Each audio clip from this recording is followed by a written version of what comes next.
Here is a beautiful image of Alex Gleason's 1892 New Standard Map of the World that was on projection at Modern College in Blackheath, England. It states at the top of the map that it is scientifically and practically correct.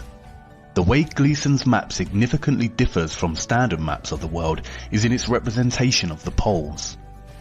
As you can see by comparison with a conventional world map, the primary difference in Gleason's map is that the North Pole is actually situated in the centre of the Earth, and upon first glance the South Pole, or what is known as Antarctica, appears to be missing. Upon closer inspection, however, you realise that Antarctica is indeed present and makes up the majority of landmass on the map. Antarctica in Gleason's map is an encompassing ice ring that covers the entire outer reaches of Earth.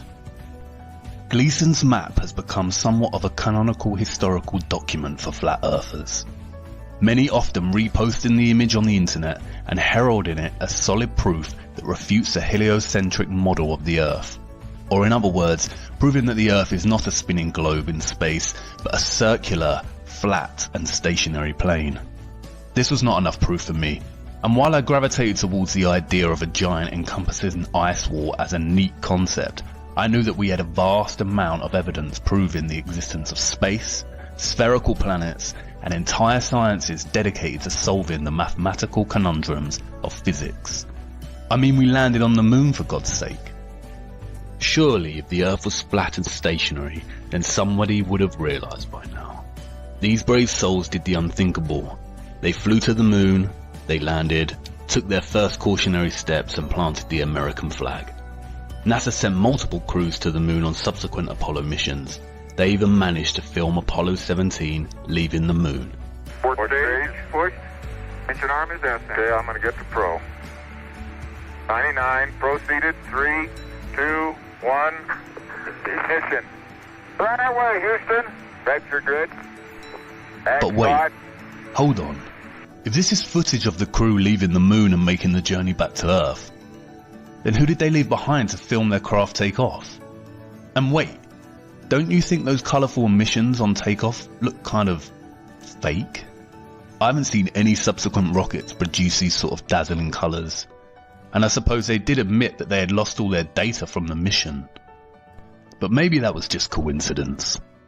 I started looking into NASA a bit more closely, and what I found was shocking. I can say with certainty that NASA is indeed lying to the world, and has been lying ever since its founding in 1958. But don't take my word for it.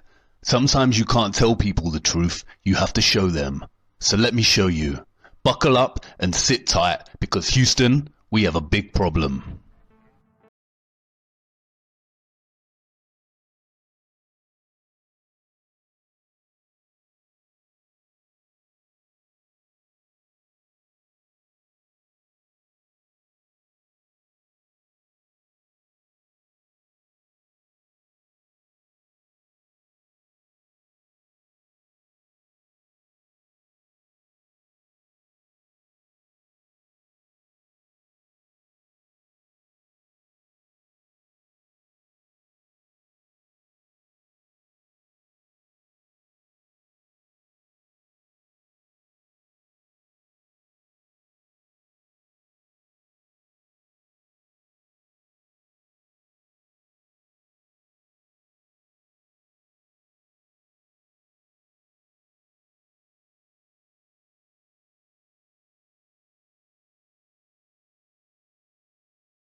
reality.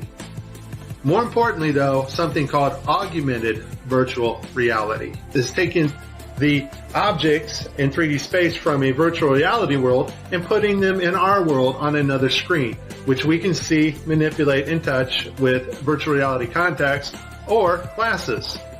In this next segment, I'm going to show you how NASA grabs objects in 3D space, rotates them around, manipulates them. They can do this with water, with cloth, anything. And the cool thing about it is we can take what they're doing, what they're seeing with their contact virtual reality augmented lenses and put that on a separate video layer live.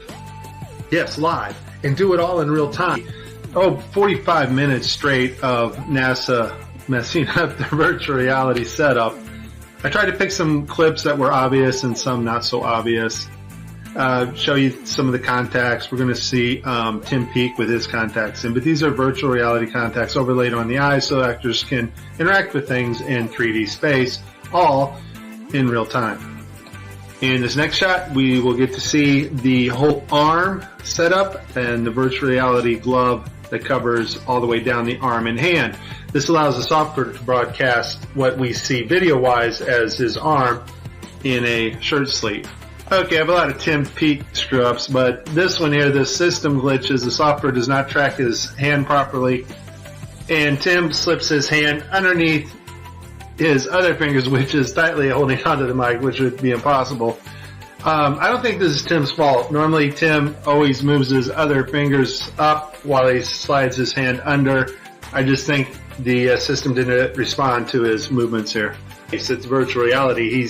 They're wearing augmented contact lenses so that they can interact with these 3D objects. Now, in this scene, the guy on the left in the green shirt, he thinks he sees an object in 3D space that's being broadcast to him. So he grabs it and he puts it off to the side. He's looking straight ahead because he's looking at an object rotating in front of him, but the video channel is down that is supposed to show the viewers what we're supposed to see, and so we don't actually get to see the object that he is seeing. And I would just sum this up as a very terrible, bad, horrible day for NASA doing live feeds.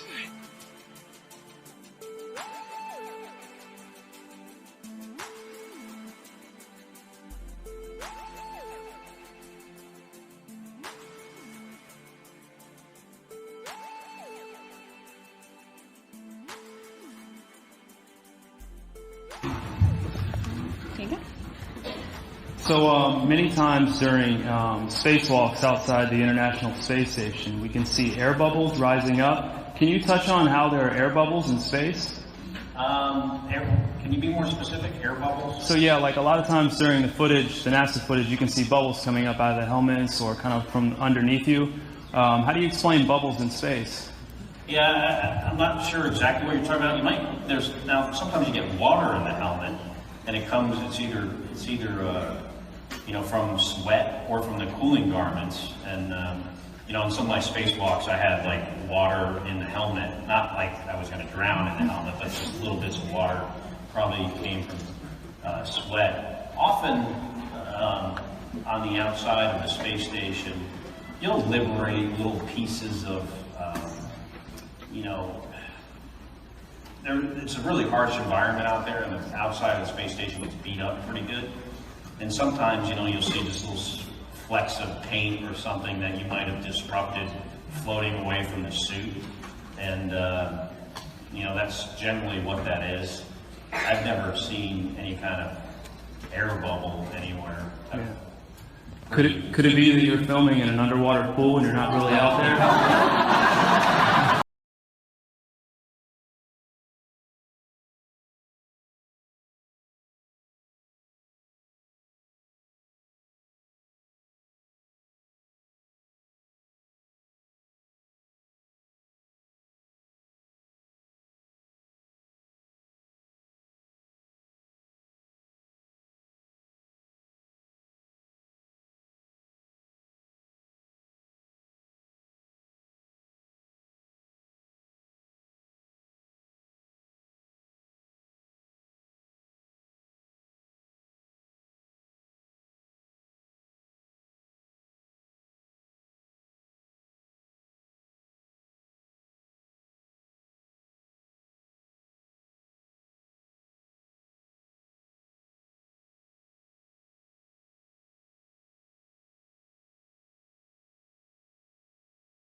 non-rotating Earth. A flat and non-rotating Earth. A flat and non-rotating Earth. What? I know NASA has a tremendous multi-billion-dollar budget, but why would the organization waste funding research for an aircraft that functions over a flat and stationary Earth? I thought we lived on a spinning globe in space. Is this not like Toyota designing a new car that drives through lava? It would never be used and would be a tremendous waste of money. This is all fun and games until you really start to ponder NASA's lies. Why would the biggest space organization, whose vision statement on their website claims that it is their goal to discover and expand knowledge for the benefit of humanity, lie? And where exactly does their multi-billion-dollar annual budget go? In the last 5 years, NASA's total annual budget between 2016 and 2020 totals over a whopping $100 billion. Why would they commit such fraudulent actions if they want to benefit humanity with their understanding and exploration of space? And if we cannot trust the most famous of all space organizations to give us the truth, then is the Earth really what we've been led to believe it is? And then I remembered the 1959 United Nations Treaty, which prohibits and regulates all global activity on the continent of Antarctica and ensures that the continent belongs to no nation. With Gleason's map in mind, I started to wonder whether Antarctica was really what we had been told it was. Was it really a freezing white untouched paradise where, as Sir David Attenborough shows us, penguins play in the snow? Could it really be a huge ice wall encompassing the entire Earth? And then something dawned on me and stopped me in my tracks. How did I not notice? It was staring me in the face the whole time. Gleason's map. Hidden in plain sight in the United Nations logo. Look, the North Pole is at the centre just like Gleason's map. And why is Antarctica missing? Or is it? Upon closer inspection I realised that the logo was framed in a circular laurel. I know from ancient Greek mythology that the laurel leaf came to symbolise Apollo. Apollo again. Just like the moon missions. In ancient Rome the laurel was not permitted for profane uses, and lighting it at the fires of the altar was strictly forbidden. And I knew from the treaty that the UN had strictly forbidden Antarctica from being explored and exploited. Was there a message in this? I started digging, and then I realised that not only did the United Nations have this logo, but also the International Maritime Organization, the International Civil Aviation Organization, and the World Health Organization. The Maritime Organization polices the seas, and the Aviation Organization polices the skies. The World Health Organization controls all health and disease communications and guidance for the world, much like it has during the COVID-19 pandemic. Did the UN's military really police Antarctica with the maritime and aviation, or is it just an arbitrary treaty honouring the last unspoiled place on Earth?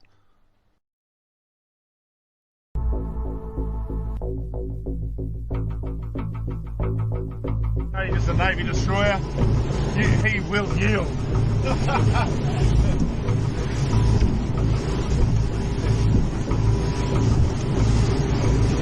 He'd be thinking, that cheeky better not cross my bow.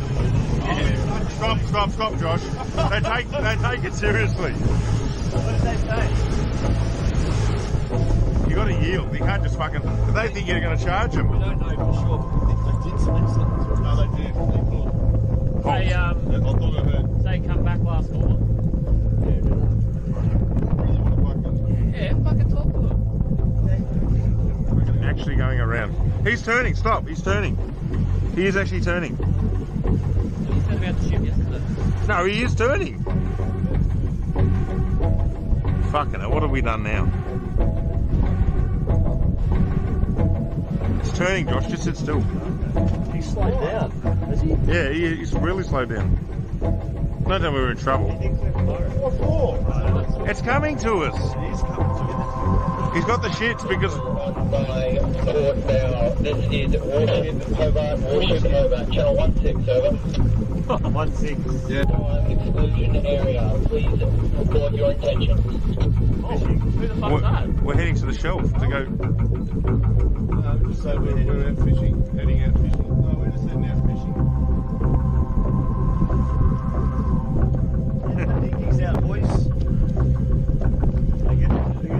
Going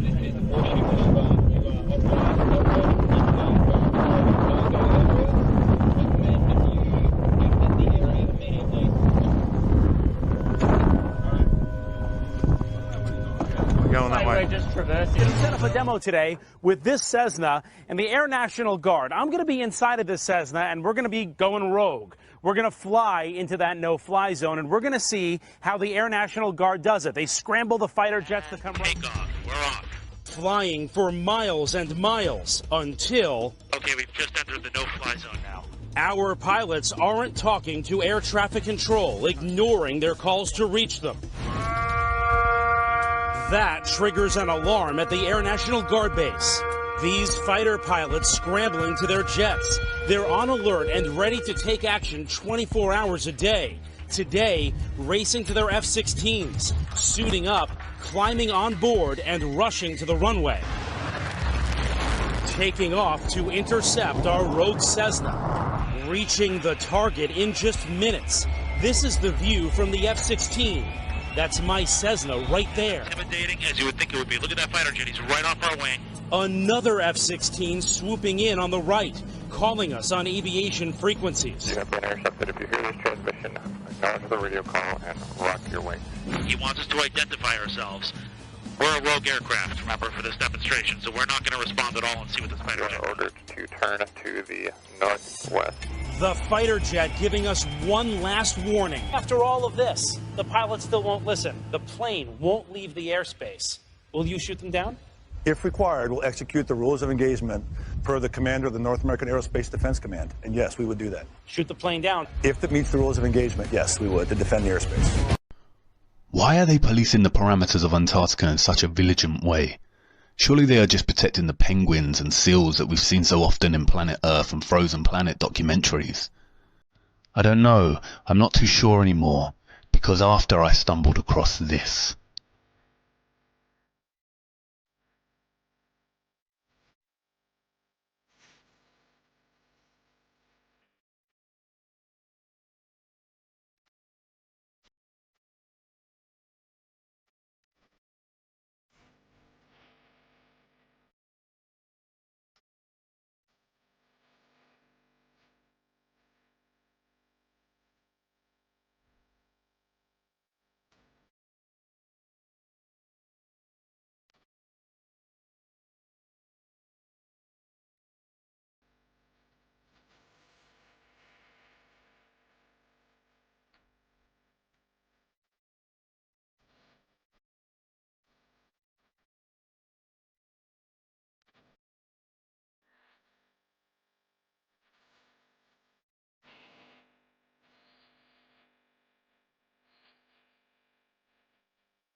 A giant ice wall, stretching for what seems to be hundreds and hundreds of miles.